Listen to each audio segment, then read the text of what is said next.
Xochitl. Bueno, y aprovechando a hablar del Día de Muertos, está con nosotros Paloma Villa, que es especialista en desarrollo personal, y nos viene a hablar de cómo superar la muerte de un ser querido. Buenos días, Paloma, ¿cómo estás? Buenos días, muy bien, ¿y ustedes? Bienvenida. Gracias por la invitación. Bueno, pues pasar por el proceso del duelo yo creo que siempre es como atravesar diferentes emociones que es importante reconocer.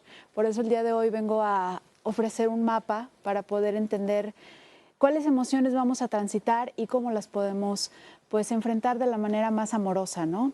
Exacto, porque no sé si se supere la muerte como tal, si sea el tema, la pregunta, o más bien sea cómo cambia la forma en la que vivimos la muerte del ser querido. Sí, el dolor no es opcional, el sufrimiento sí. Y yo traigo un mapa para poder entender. La primera etapa por la que pasamos es primero entramos en shock, como nos quedamos con la boca abierta, ¿no? Sí. No hay un entendimiento literal para poder saber qué está pasando. El segundo, pues, puente por el que atravesamos de estas emociones es la negación. Y más cuando son sucesos como cuando te despides en la mañana de ese ser querido y en la noche ya no lo ves. Como que dices, Sí. ¿por qué me está pasando a mí, no? Si no fue un proceso de una enfermedad en la que vas preparándote. Exacto, entonces la negación es total y absoluta y más cuando es un choque tan doloroso. Todos son dolorosos, pero sí hay algunos en específico, ¿no? Que sí tienen un trauma mayor. ¿Es más doloroso? El más doloroso, cuando no lo esperamos o cuando de repente vas al doctor y te enfrentas con un diagnóstico que te dice, tienes pocos meses de vida. Entonces, ahí es también algo muy impactante totalmente. Entonces, el primero es shock, el segundo es negación. Y el tercero es ira. Pasar por la ira, yo creo que aquí es importante recalcar que no está mal sentir ira, pero cuando transitamos por la ira, transitamos por el miedo y por la tristeza, ¿no? Y aquí este es el punto más importante. ¿Por qué? Porque está bien sentir la ira, el dolor, el miedo y la tristeza, pero no necesitamos, más bien necesitamos hacer algo para no quedarnos estancados ahí, porque muchas personas se quedan estancados ahí y creo que definitivamente es lo más triste que podemos hacer con nosotros mismos, porque al final de cuentas yo sé que el dolor va a estar ahí y el dolor no es negociable, pero el sufrimiento sí. ¿Dónde es más común estacionarte? ¿En la parte de la negación o en la parte de la ira? En la parte de la ira. ¿Por qué? Porque entonces empezamos a buscar culpables. A veces hasta tomamos un papel en contra de Dios, en contra de mí misma. A lo mejor yo pude haber hecho más por esa persona, ¿por qué no fui de tal manera? Claro. La ira nos lleva al miedo y a la tristeza. Entonces nos estancamos en estas dos emociones que son muy absorbentes y que si no tenemos como una gestación, no las gestionamos de la manera más adecuada y sobre todo no nos sintamos mal por sentir el miedo y la tristeza. Lo importante es que no nos quedemos estacionados ahí.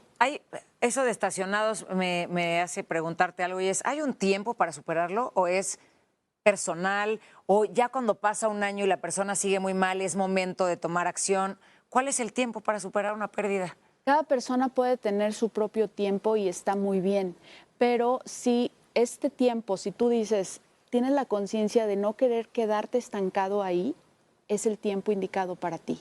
Porque al final pueden pasar 10 años y tú vas a seguir extrañando a esa persona, recordándola de una manera, pero tú sabiendo que ya has hecho un trabajo para soltar. Porque la mejor ofrenda que le puedes hacer al ser querido es pues ver tu vida con amor, aprender a vivirla de una manera más amorosa, más respetable y también entender que esa persona, donde quiera que esté, lo único que desea es que nosotros estemos bien.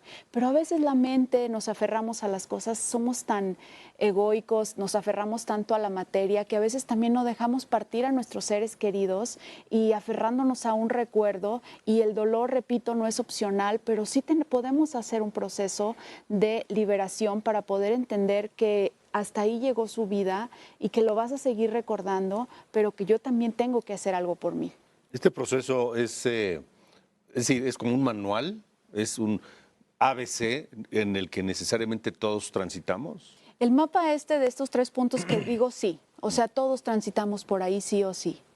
Ya depende de cómo lo vayas trabajando tú, es muy opcional. Obviamente siempre es recomendable acudir con una tanatóloga para que te atienda directamente, para que veas, pero el trabajo más importante es en el día a día, en el que tú puedas expresar esa emoción, conocerla y decir, ok, siento miedo, siento tristeza, lo acepto, pero no me voy a quedar estancada aquí. Yo ya tengo ese conocimiento. Es que muchas veces quizás no es solo que te aferres a querer ver a la persona o no dejar ir a la persona que se fue, pero extrañas muchas cosas, anhelas seguir compartiendo cosas con la persona que se fue. Entonces, Todo te recuerda a esa todo te persona. recuerda a esa persona, ¿no? Entonces Claro. yo creo que no es solo que te aferres y digas, no, es que ¿por qué?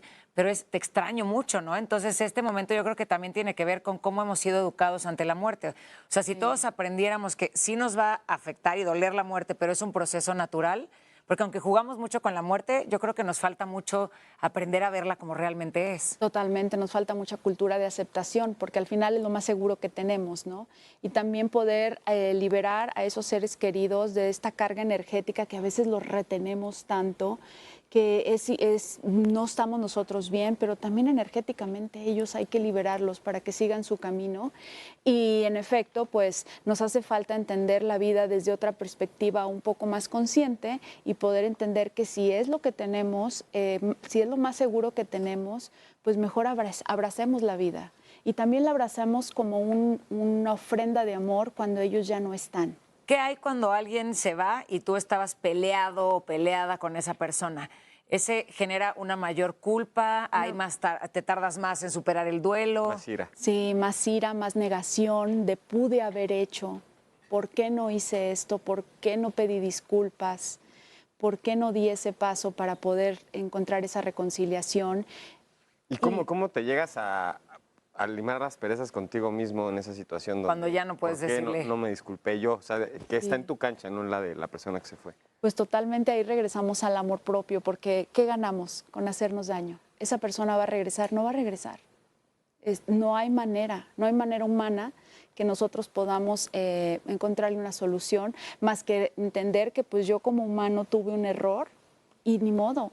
Entonces es regresar a ti, regresar al amor, al perdón, al autoperdón, a la autocompasión y poder liberarte de esa carga que al final lo único que va a hacer es enfermarte a ti. Y siempre terapia. Yo creo que hay muchas terapias que además te ayudan a hacer como pedir perdón con la persona que ya no está, o sea, siempre encontrar un especialista. ¿Y dónde te podemos seguir, Paloma? En mis redes sociales, en Instagram, @PalomaVillaTV y todo lo demás en Paloma Villa. Muy bien. Gracias, Paloma. Gracias a ustedes. Gracias. Vamos a una pausa. Nosotros continuamos en esta mañana.